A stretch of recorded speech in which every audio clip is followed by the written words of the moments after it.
Assalamualaikum warahmatullahi wabarakatuh.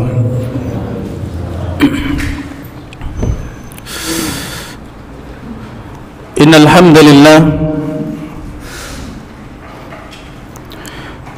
nahmaduhu wa nasta'inuhu wa nastaghfiruh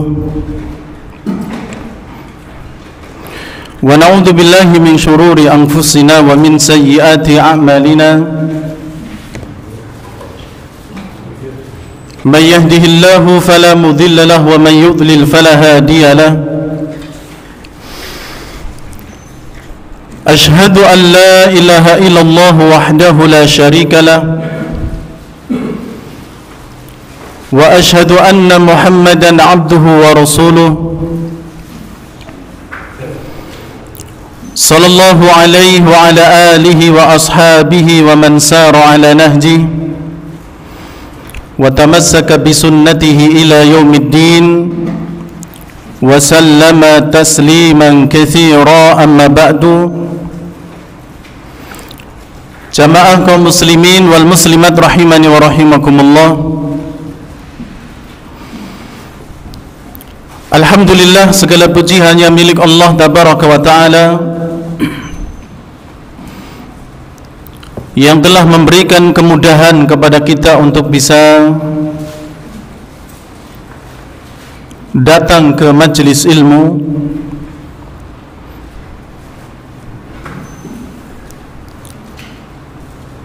yang memudahkan bagi kita untuk bisa memperdalami agama Allah Subhanahu wa ta'ala melalui kajian As-Sirah An-Nabawiyah, yaitu sejarah yang menceritakan tentang kehidupan yang penuh dengan ilmu, yang penuh dengan hikmah, pelajaran-pelajaran penting dari kehidupan seseorang yang mulia, yaitu Nabi kita Muhammad sallallahu alaihi wa ala alihi wasallam beserta para sahabat-sahabatnya. Kita juga bersyukur kepada Allah tabaraka wa ta'ala yang masih bisa memberikan kepada kita kesempatan untuk bisa memakmurkan masjidnya, yang terus memberikan kepada kita banyak nikmat dan juga karunia, sehingga apa yang kita jalankan itu semua merupakan ketetapan dari Allah Subhanahu wa ta'ala dan juga takdirnya. Jamaah yang dirahmati oleh Allah Subhanahu wa ta'ala, pada kesempatan malam hari ini kita akan bersama-sama masuk pada kisah yang selanjutnya, yaitu terkait dengan Ghazwatu Dzatir Riqa. Ya, Ghazwatu Dzatir Riqa. Yang sebelumnya kita telah membahas terkait dengan perang ataupun Ghazwatu Bani Nadir, peperangan yang Nabi sallallahu alaihi wa alihi wasallam lakukan bersama para sahabat melawan salah satu suku Yahudi, yaitu Bani Nadir yang ada di Madinah, yang mana pada peperangan tersebut tidak ada kontak fisik, karena di awal orang-orang Yahudi yang diusir dari kalangan Bani Nadir untuk keluar dari Madinah, mereka kukuh tidak ingin keluar. Maka ketika Nabi SAW menyiapkan pasukan untuk menyerang mereka, akhirnya mereka pun takut dan menyerahkan diri mereka sehingga rela untuk keluar dari kota Madinah. Maka jamaah yang dirahmati oleh Allah tabaraka wa ta'ala, terkait dengan perang Dzatur Riqa, tentu ada beberapa poin yang akan kita sampaikan untuk menjelaskan peristiwa ini, peperangan ini. Yang pertama, kita akan bersama-sama melihat penjelasan dari para ulama terkait dengan nama peperangan yang akan kita bersama-sama dengarkan kisahnya. Sebagaimana dalam pemberitahuan di grup, ya, tertulis di sana perang Dzatur Riqa. Ya, perang Dzatur Riqa. Sedangkan di dalam kitab yang biasa kita pakai, yaitu kitab Ar-Rahiq Al-Makhtum, tercatat di situ bukan perang Dzatur Riqa, tapi Ghazwatu Najd atau Ghazwatu Najdin, ya, perang Najd. Ya, bukan Ghazwatu Dzatir Riqa, tapi Ghazwatu Najd. Dan memang jamaah yang dirahmati oleh Allah, para ulama sejarah mereka berselisih pendapat terkait dengan nama peperangan ini. Sekali lagi, ini poin yang pertama terkait dengan, ya, judulnya atau nama dari peperangan ini. Memang di kalangan ulama sejarah mereka berbeda pendapat tentang nama peperangan yang insya Allah akan kita sama-sama dengarkan kisahnya. Hal itu disebabkan karena adanya peperangan yang serupa, ya, ada peperangan yang mirip. Oleh karenanya, pendapat yang pertama, mereka membedakan nama peperangan ini. Ya, mereka membedakan nama peperangan ini.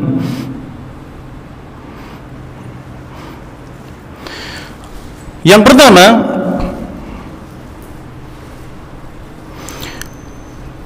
jika peperangan ini terjadi sebelum perang Khandaq, ya, sebelum perang Khandaq, maka peperangan ini dinamai dengan Ghazwatu Najd. Ya, dinamai dengan Ghazwatu Najd. Oleh karenanya jamaah yang dirahmati oleh Allah, di kitab Ar-Rahiq Al-Makhtum, Syekh Mubarak Safiyur Rahman Mubarak Furi rahimahullah, beliau meletakkan kisah ini sebelum perang Khandaq. Ya, sebelum perang Khandaq atau perang Al-Ahzab. Ya, jadi setelah perang ini nanti masih ada dua kisah peperangan. Setelah itu baru kita masuk di perang Khandaq, perang Al-Ahzab. Ya, penulis meletakkan kisah ini sebelum perang Khandaq, makanya di judul beliau adalah Ghazwatu Najd. Ya, perang Najd. Bukan Ghazwatu Dzatir Riqa, ya, tapi perang Najd. Sedangkan ulama yang kedua berpendapat apabila peperangan ini terjadi setelah perang Khaybar, ya, setelah terjadi perang Khaybar, ya, perang Khaybar masih lama pembahasannya karena kita masih melewati beberapa kisah.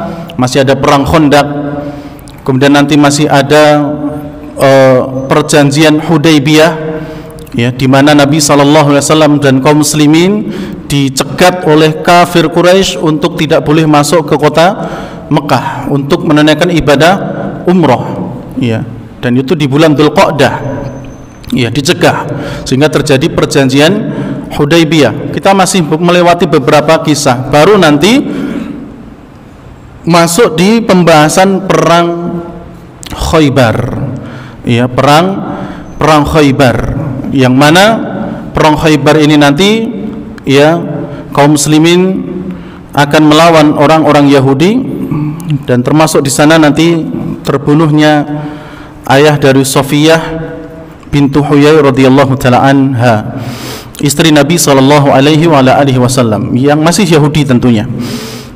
Ya.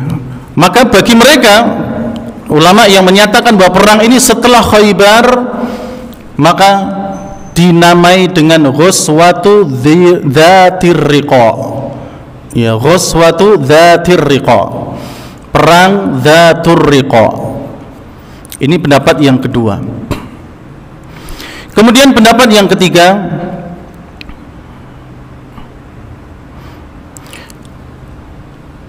ada yang kemudian menyamakan. Ya, ada yang menyamakan. Artinya Ghazwatu Najd ya Ghazwatu Dzatir Riqa. Ya, sama-sama ya. Jadi satu kisah namanya beda. Ada yang menamakan Ghazwatu Najd, ada juga yang menamakan Ghazwatu Dzatir Riqa. Ya, ini terkait dengan penamaan peperangan ini. Kemudian poin yang kedua, jamaah yang dirahmati oleh Allah Tabaraka wa Ta'ala, kita akan melihat pengertian dari dua nama dari peperangan ini, yaitu Ghazwatu Najd dan juga Ghazwatu Dzatir Riqa. Ya, Dzatir Riqa. Yang pertama, jamaah yang dirahmati oleh Allah Tabaraka wa Ta'ala, Ghazwatu Najd, ya, jadi kalau kita amati peperangan-peperangan yang dilakukan oleh Nabi SAW, itu namanya ada yang disandarkan kepada suatu tempat, ya, seperti perang yang sudah pernah kita kisahkan, yaitu perang Badar, karena dilakukan di daerah mana Pak? Daerah sumur, atau ya sumur yang di situ ada, atau sumur yang namanya sumur Badar atau daerah Badar. Ya, juga ada perang Uhud karena terjadi di daerah Uhud. Nanti seperti perang Khaybar karena juga terjadi di daerah namanya Khaybar. Ya. Ada juga yang kemudian nama peperangan Nabi SAW itu disandarkan kepada kisahnya, ya, disandarkan kepada kisahnya. Dan nanti kita akan melihat, ya, Dzatur Riqa dan juga perang Najd ini disandarkan kemana. Ya, adapun Ghazwatun Najd, peperangan ini dinamakan Ghazwatun Najd karena terjadi di suatu daerah atau wilayah Najd. Ya, walaupun nanti lebih tepatnya adalah di perkampungan Bani Ghatafan. Tapi Bani Ghatafan ini masih di daerah Najd. Yang kalau kita masih ingat, orang-orang dari Najd ini yang kemudian mengeroyok 70 dai yang dikirim oleh Nabi SAW untuk mengajari penduduk Najd agar bisa tahu tentang agama Islam, sehingga terjadi suatu peristiwa terbunuhnya sekitar, ya, 70 sahabat, ya, atau masih hidup ada 2 yang disebut dengan kejadian Bi'ru Ma'unah, ya, sumur Ma'unah, yaitu mereka dari negeri Najd, ya. Sehingga Ghazwatun Najd disebut demikian karena peperangan ini terjadi di daerah yang namanya adalah negeri Najd ataupun daerah Najd. Adapun Dzatur Riqa, ya, adapun nama Ghazwatu Dzatir Riqa, maka Ar-Riqa, ya, Ar-Riqa artinya adalah sobekan kain. Ya, Ar-Riqa artinya adalah sobekan kain. Jadi Dzatur Riqa ini tersusun dari 2 suku kata, yaitu Dzatu dan Ar-Riqa. Sebagaimana bulan ini Dzulqa'dah. Dzulqa'dah itu tersusun dari 2 kata, Dzu dan Al-Qa'dah.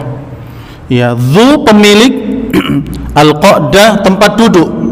Ya, jadi Dzulqa'dah itu artinya pemilik tempat duduk. Ya, dinamakan demikian karena setiap masuk bulan Dzulqa'dah, orang-orang yang biasanya melakukan safar, mereka duduk di tempat mereka masing-masing, duduk di daerah mereka masing-masing, libur. Ya, semenjak datang bulan Dzulqa'dah, makanya disebut dengan Dzulqa'dah, pemilik tempat duduk. Yang biasanya tempat duduknya itu ditinggal safar, sekarang sudah ada pemiliknya. Ya, mereka libur. Kalaupun ada perang yang biasanya harus keluar dari daerahnya, dari kotanya, mereka balik lagi, ya, melakukan gencatan senjata atau tidak melakukan peperangan. Mereka duduk di tempat mereka di rumah, istirahat. Ya, dan sama Dzatu ar-riqa ini juga sama, dua suku kata. Dzatu artinya juga sama, pemilik. Sedangkan ar-riqa artinya adalah sobekan kain. Berarti dzatur riqa atau ghazwatu dzatir riqa artinya adalah peperangan pemilik, ya, perangnya pemilik sobekan kain. Ya, peperangan pemilik sobekan kain atau sobekan kain. Kenapa dikatakan demikian? Karena jamaah yang dirahmati oleh Allah, di peristiwa ini Nabi SAW mengajak para sahabat untuk berperang dengan, ya, persiapan ataupun dengan bekal yang sangat-sangat minim, ya, sangat-sangat dikit, dan tempatnya jauh, ya, tempatnya jauh, sehingga mengakibatkan kaki-kaki para sahabat itu terluka. Ya, kaki-kaki mereka terluka, sehingga terkadang harus ditambal, dibalut dengan sobekan kain-kain mereka. Ya, jadi kaki ini, ya, dibalut, ya, karena berdarah, ya, karena berdarah, terluka. Padahal itu baru perjalanan, belum perang itu, Pak, baru perjalanan, ya, mereka sudah terluka seperti itu, kemudian dibalut dengan kain-kain sobekan mereka. Makanya disebut dengan dzatur riqa, ya, peperangannya para pemilik, ya, sobekan kain. Sebagaimana hal ini dijelaskan oleh Abu Musa al-Asy'ari radhiyallahu ta'ala an, ya, Abu Musa al-Asy'ari, nama beliau adalah Abdullah, nama aslinya Abdullah bin Qais, tapi terkenal dengan panggilan Abu Musa al-Asy'ari radhiyallahu ta'ala an. Beliau juga sahabat yang mulia, ya, sehingga dalam hal Al-Quran dan bacaannya Nabi SAW pernah mengatakan, laqad utita mizmaran min mazamiri ali Dawud. Ya, wahai Abu Musa, sesungguhnya kamu ini adalah seseorang yang diberi oleh Allah Subhanahu wa ta'ala keindahan bacaan Al-Quran, sebagaimana keindahan bacaan Al-Quran keluarganya Dawud. Ya, jadi Nabi Dawud alaihissalam ketika beliau mendapatkan kitab Zabur, beliau baca Zabur itu dengan, ya, bacaan yang indah, dengan bacaan yang merdu, bacaan yang enak didengar, sehingga disebutkan dalam riwayat kalau Nabi Dawud membaca kitab Zabur, gunung-gunung, pohon, dan juga binatang seperti burung itu ikut bertasbih, ikut mendengarkan, ya, bacaan daripada Nabi Dawud alaihissalam. Dan suara indah yang dimiliki oleh Nabi Dawud alaihissalam juga diberikan kepada Abu Musa al-Asy'ari radhiyallahu ta'ala an. Ya, makanya Abu Musa al-Asy'ari itu bacaan Al-Qur'annya sangat-sangat luar biasa, menyentuh orang yang mendengarnya.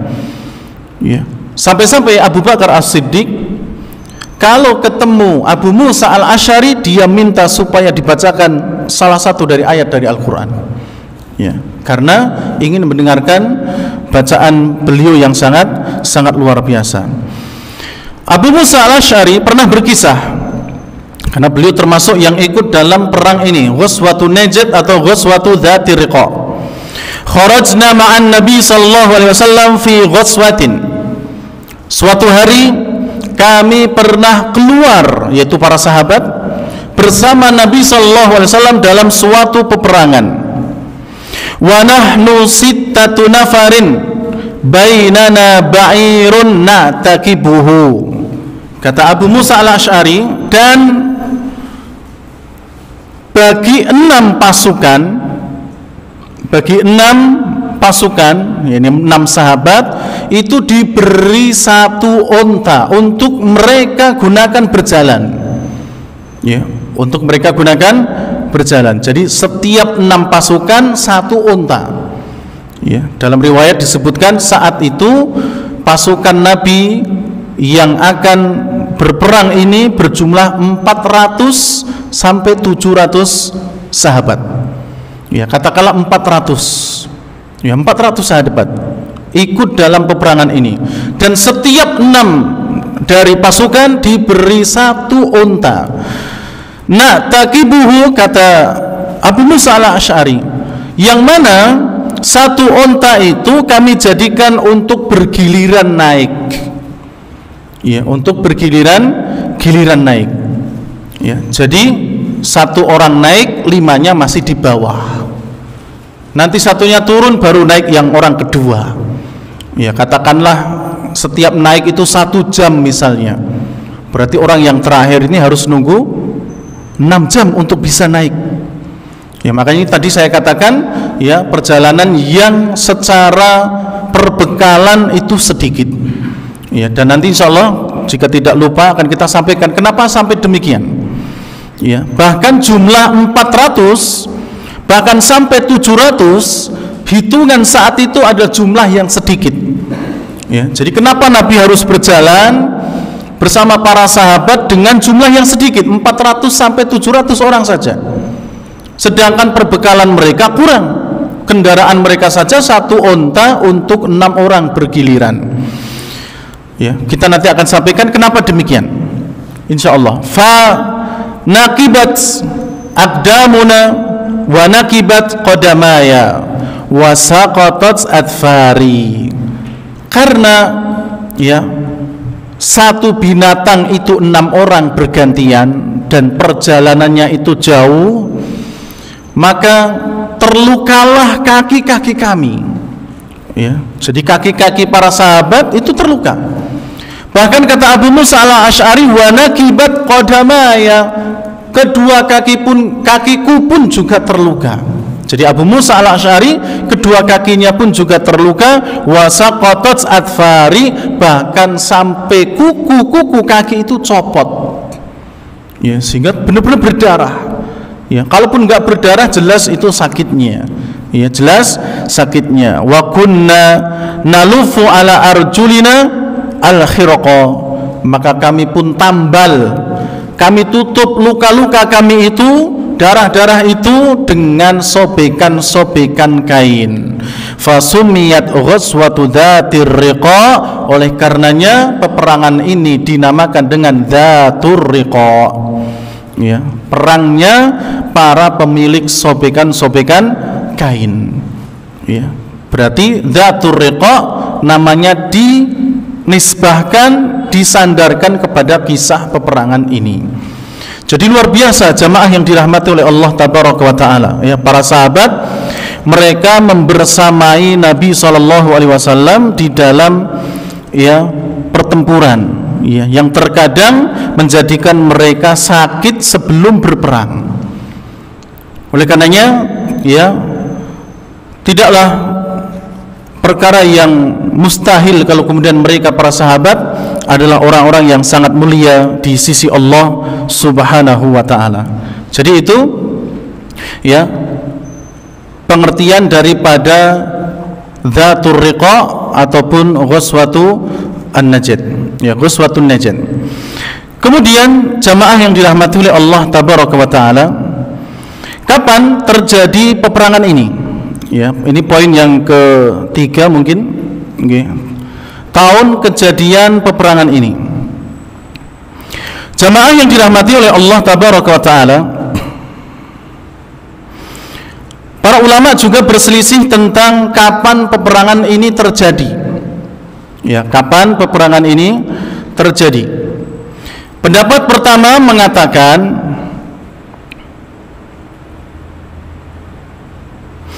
bahwa peperangan ini terjadi sebelum perang Khandaq. ya, peperangan ini terjadi sebelum perang Khandaq.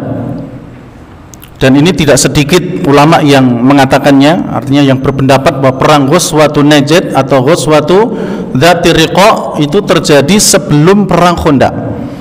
Termasuk penulis kitab Ar-Rahiq Al-Makhtum, Syekh Safiyur Rahman Mubarakfuri rahimahullah, ya, yang berasal dari India. Beliau berpendapat, ya, bahwa perang ini terjadi sebelum perang Khandaq.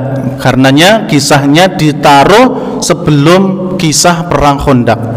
Ya, sekalipun di keterangan beliau di sini juga menyebutkan adanya, ya, riwayat yang tidak sah, ya, kalau peperangan ini terjadi sebelum perang Khandaq, ya. Tapi nyatanya beliau juga meletakkan di, ya, sebelum perang Khandaq. Baik. Jadi jamaah yang dirahmati oleh Allah Tabaraka wa Taala, ini pendapat yang pertama. Ya, perang ini terjadi sebelum perang Khandaq. Kenapa demikian? Ada alasannya. Ya, pendapat pertama ini ada alasannya. Alasannya adalah karena di perang Khandaq Nabi SAW sudah tahu kalau Jabir bin Abdillah sudah nikah. Ya, di perang Khandaq Nabi SAW sudah tahu kalau Jabir bin Abdillah itu sudah menikah. Sehingga dikisahkan Jabir bin Abdillah meminta kepada istrinya untuk memasakkan suatu masakan, kemudian diberikan kepada Nabi SAW. Adapun di perang Ghazwatu Najd atau Ghazwatu Dzatir Riqa ini, ada riwayat yang menyebutkan bahwa Jabir bin Abdillah itu ditanya sama Nabi, "Wahai Jabir, kamu sudah nikah atau belum?" Sehingga nanti dijawab oleh Jabir, "Sudah ya Rasulullah." Kemudian ditanya sama Nabi, "Dengan gadis atau janda?" Kemudian Jabir mengatakan, "Dengan janda wahai Rasulullah." Kemudian disebutkan hadis riwayatnya. Ya, nanti insya Allah di peperangan ini juga akan kita sebutkan. Jadi maksudnya jamaah yang dirahmati oleh Allah, pendapat pertama kan mengatakan bahwa peperangan ini terjadi sebelum perang Khandaq. Ya, peperangan ini terjadi sebelum perang Khandaq. Dalilnya adalah karena Jabir bin Abdillah, ya, di perang Khandaq Nabi itu sudah tahu kalau Jabir punya istri. Ya. Tapi di perang Dzatur Riqa atau Dzatur Riqa ini Nabi belum tahu kalau Jabir sudah menikah, karena ada pertanyaan, "Wahai Jabir, kamu sudah nikah atau belum?" Andaikan perang ini terjadi setelah perang Khandaq, kira-kira Nabi sudah tahu belum kalau Jabir itu sudah nikah? Sudah, ya, karena di perang Khandaqnya sendiri Nabi sudah tahu kalau Jabir sudah punya apa? Istri. Maka kalau peperangan ini terjadi setelah perang Khandaq, tidak mungkin Nabi mengatakan, "Wahai Jabir, kamu sudah nikah belum?" Karena di perang Khandaqnya sudah apa? Sudah tahu Nabi. Maka kemungkinan besar karena Nabi bertanya kepada Jabir, "Wahai Jabir, kamu sudah nikah atau belum?" berarti ini terjadi sebelum perang apa? Khandaq. Bisa difahami, ya? Apa mumet? Ya. Jadi ada ulama yang berpendapat bahwa peperangan ini terjadi sebelum perang apa? Khandaq. Alasannya karena Nabi di perang Khandaq sudah tahu Jabir itu sudah apa? Nikah. Sedangkan di perang ini Nabi belum tahu kalau Jabir sudah apa? Atau belum tahu kalau Jabir sudah nikah atau belum. Ya, belum tahu. Makanya kalau ini terjadi setelah perang Khandaq, ngapain Nabi nanya, "Kamu sudah nikah belum wahai Jabir?" Ya, kecuali kalau pertanyaannya, "Wahai Jabir, kamu sudah nikah 2 kali atau belum?" lah, mungkin beda. Tapi pertanyaannya adalah, "Kamu sudah nikah atau belum?" Seakan-akan Nabi belum apa? Belum tahu. Berarti kemungkinan besar, ya, peperangan ini sebelum perang Khandaq. Ya, seperti itulah. Mohon maaf kalau keterangannya jelimet. Ya. Kemudian yang kedua, pendapat yang kedua menyatakan bahwasannya perang Dzatur Riqa atau perang Najd terjadi setelah perang Khandaq, ya, bahkan setelah perang Khaybar, ya, bahkan setelah perang apa? Khaybar. Pendapat yang kedua ini dalilnya lebih banyak. Alasan yang pertama, karena dalam perang, ya, Ghazwatu Dzatir Riqa atau Ghazwatun Najd ini dihadiri oleh sahabat Abu Musa al-Asy'ari. Dihadiri oleh Abu Musa Al-Asy'ari yang bernama Abdullah bin Qais radhiyallahu ta'ala an. Kenapa? Karena Abdullah bin Qais atau yang dikenal dengan Abu Musa Al-Asy'ari bergabung dengan Nabi SAW itu di perang Khaybar.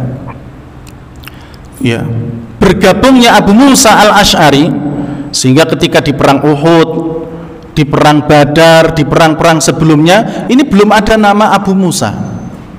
Abu Musa baru saja pulang dari Habasyah. Ya, Abu Musa Al-Asy'ari kalau masih ingat, yang ke sana adalah diantaranya Abu Musa Al-Asy'ari yang hijrah ke Habasyah, ke Ethiopia. Beliau pulang dari Ethiopia itu ketika hari Khaybar, penaklukan apa? Khaybar, benteng Khaybar. Ya, baru bergabung. Ya, baru apa? Bergabung. Makanya kalau perang ini sebelum perang Khandaq nggak mungkin, menurut pendapat kedua, karena Abu Musa yang ikut, ya, dari perang ini beliau bergabungnya baru di perang Khaybar. Padahal Khandaq sama Khaybar itu masih jauh, ya, masih ada Khandaq, kemudian Hudaybiyah, terus beberapa peperangan yang lain, pasukan-pasukan yang lain, kemudian baru Khaybar. Disitulah kemudian Abu Musa baru bergabung. Maka kemungkinan besar menurut pendapat yang kedua, peperangan ini terjadi setelah perang Khaybar. Ya, setelah perang apa? Perang Khaybar. Alasan yang kedua, jamaah yang dirahmati oleh Allah Tabaraka wa Ta'ala, juga dihadiri oleh sahabat Nabi yang bernama Abu Hurairah.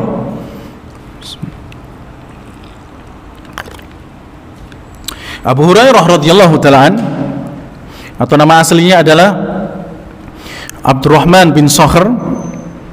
Beliau masuk Islam baru tahun ke-7 Hijriah. Abu Hurairah baru masuk Islam di tahun ke-7 Hijriah. Setelah masuk Islam baru bergabung dengan Nabi di Khaybar.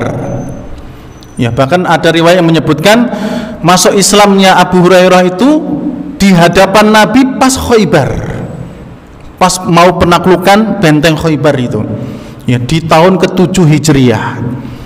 Ya, makanya kalau ini terjadi sebelum perang Khandaq nggak mungkin, menurut pendapat yang kedua, karena Abu Hurairah ikut dan baru masuk Islam di 7 Hijriah.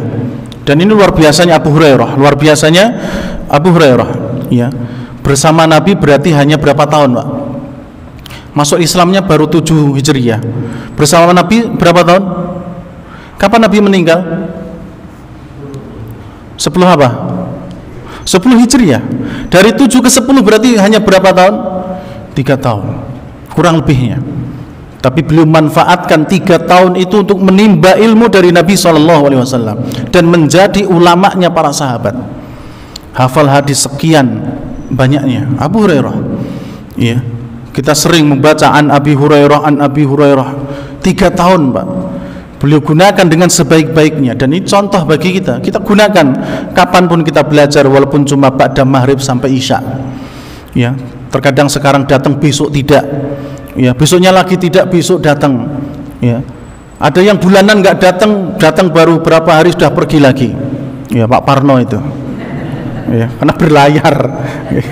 Di sana nggak mungkin bisa live streaming orang, ya, internet kangelan, ya.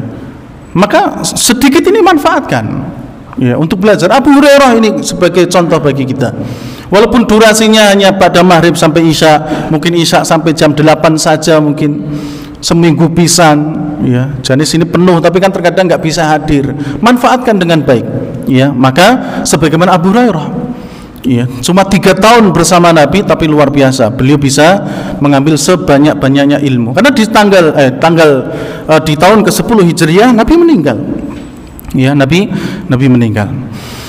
Jadi dengan alasan itulah kemudian kenapa perang ini ada yang berpendapat setelah Khaybar. Karena ada 2 sahabat yang ikut serta, di mana mereka baru bisa bergabung dengan Nabi atau masuk Islam itu setelah Khaybar atau pas Khaybar. Ini alasan yang kedua. Bahkan ada 3 alasan, yang salah satunya adalah alasan yang ketiga, di peperangan ini perang Najd sama perang Dzatu Ar-Riqa, disyariatkannya sholat khauf.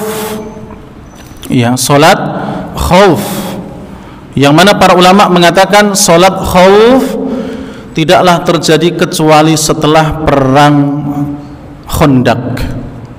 Ya, jadi pensyariatan sholat khauf tidak mungkin terjadi kecuali setelah perang Khandaq.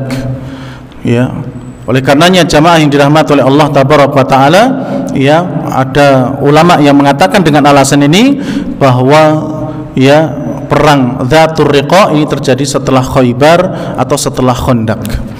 Ya, karena salat khauf, ya nanti insyaallah kalau ada kesempatan kita terangkan tentang salat khauf, yang mana tentunya salat khauf ada beberapa perbedaan dari salat-salat biasa. Ya, yaitu salat yang dilakukan ketika terjadi ya keguncangan keamanan seperti ini, ya, seperti perang dan seterusnya. Ini ada salat khauf yang dilakukan. Jadi dengan tiga alasan inilah kemudian ada ulama yang berpendapat bahwa ghazwatu Dzatir Riqa itu terjadi setelah perang Khandaq atau bahkan setelah perang Khaybar. Tapi jamaah yang dirahmati oleh Allah, tidak sedikit pula ulama yang berpendapat bahwa perang ini terjadi sebelum perang Khandaq. Ya, kapanpun itu peperangan terjadi, tapi kita kisahkan ya terkait dengan kisah peperangan tersebut. Kemudian jamaah yang dirahmati oleh Allah, poin yang selanjutnya kita ingin melihat sebab peperangan ini. Ya, apa yang menyebabkan peperangan ini terjadi? Jamaah yang dirahmati oleh Allah Tabaraka wa Taala, disebutkan dalam kitab Ar-Rahiq Al-Makhtum bahwa di antara sebab peperangan ini terjadi adalah naqalat ilaihi istikhbaratul Madinah yatahashadu jumu'al badwi wal a'rab min Bani Muharib wa Bani Sa'labah min Ghatafan, yaitu datangnya informasi, ya, datangnya informasi dari mata-mata Nabi SAW yang menghendus adanya perkumpulan orang-orang Badui dan pedalaman dari Bani Sa'labah dan Muharib, ya, yang mereka bersiap-siap untuk menyerang Madinah. Ya, jadi mata-mata Nabi SAW ya mendapatkan kabar, berita, informasi bahwa di kampung Bani Ghatafan di daerah Najd sudah berkumpul pasukan besar banyak dan peralatan yang lengkap dari Bani Sa'labah dan Muharib. Bani Sa'labah dan Bani Muharib, mereka sudah bersiap-siap untuk menyerang Madinah.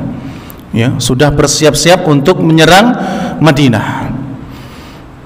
Sehingga jamaah yang dirahmati oleh Allah, pada saat itu Nabi baru saja melawan Bani Nadir, walaupun tidak terjadi kontak fisik ya pas Bani Nadir itu, tapi Nabi SAW tentu untuk menyiapkan pasukan melawan Bani Nadir itu tidak main-main, ya, sehingga konsentrasinya belum sepenuhnya cair, sudah ada informasi, ya, adanya pasukan yang dihimpun oleh Bani Sa'labah dan Bani Muharib, dan mereka ini masih dari golongan suku Ghatafan yang bersiap-siap menyerang Madinah.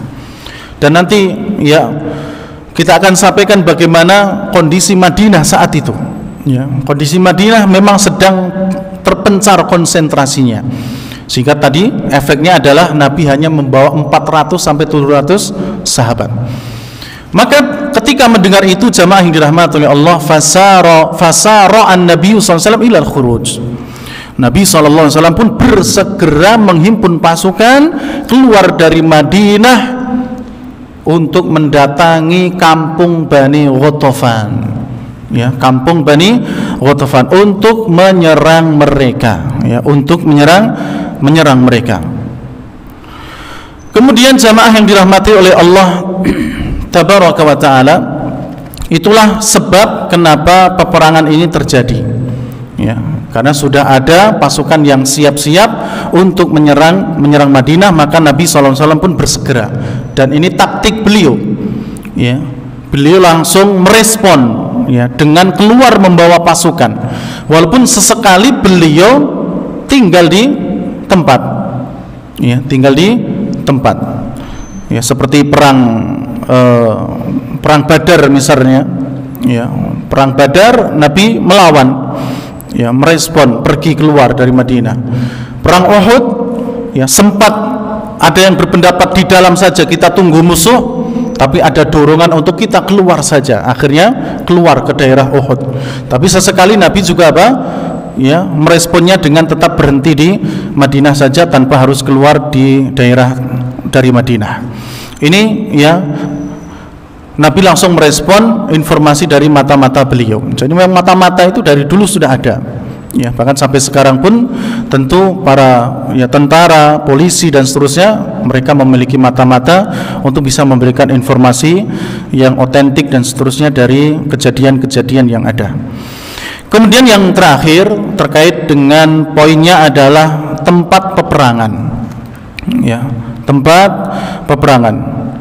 Jamaah yang dirahmati oleh Allah Tabaraka wa Ta'ala, tempat peperangan terjadi di kampung Badui Ghatafan, ya, kampung Badui Ghatafan. Jadi Nabi, ya, selama menjadi pemimpin dari Madinah, musuhnya tidak cuma dari orang-orang Quraisy yang ada di kota, tapi juga musuhnya ada yang ada di, ya, Badui, ya, di kampung-kampung, di gurun-gurun pasir, ya, di gunung-gunung, dan salah satunya adalah kampung Badui Ghatafan. Ini tempatnya. Jaraknya dari Madinah, jamaah yang dirahmati oleh Allah, ke kampung Ghatafan itu sekitar 300 km. 300 kilo. Ya, jauh. Ya, dari Madinah.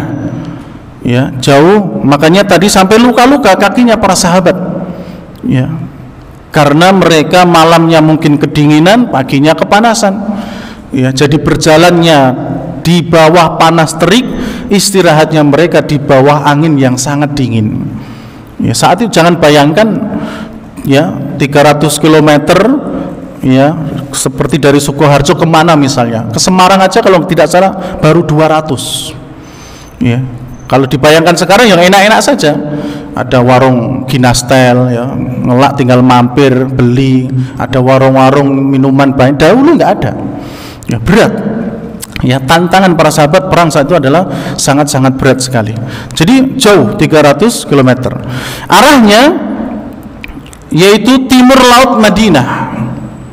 Ya, arah timur laut Madinah. Ya, timur laut itu mana? Timur laut itu timur sama mana? Timur sama mana? Timur sama selatan, tenggara. Timur sama mana, Pak? Yang lulusan IPA mana, Ibu? Timur sama utara itu namanya timur laut. Barat sama utara itu namanya barat laut. Nek barat sama selatan apa? Barat daya. Nek barat sama timur, selatan sama timur yaitu tenggara. Itu jadi apa namanya, timur lautnya Madinah, berarti serong kan gitu, berarti kan berjalannya mereka kurang lebih 300 kilo untuk apa, untuk berhadapan dengan orang-orang dari suku Badui Ghatafan. Jadi jamaah yang dirahmati oleh Allah, ini sekilas terkait dengan pembukaan awal dari Ghazwatu Dzatir Riqa, dan insya Allah terkait dengan peperangan itu dan apa saja yang terjadi di sana, insya Allah kita akan sampaikan pada kesempatan yang lainnya biidnillahi subhanahu wa ta'ala. Jamaah yang dirahmati oleh Allah, karena sudah masuk Isya, kita cukupkan, mudah-mudahan bermanfaat. Kurang lebihnya mohon maaf. Kita akhiri, subhanakallahumma rabbana wa bihamdik, asyhadu an la ilaha illa anta, astaghfiruka wa atubu ilaik. Wassalamualaikum warahmatullahi wabarakatuh.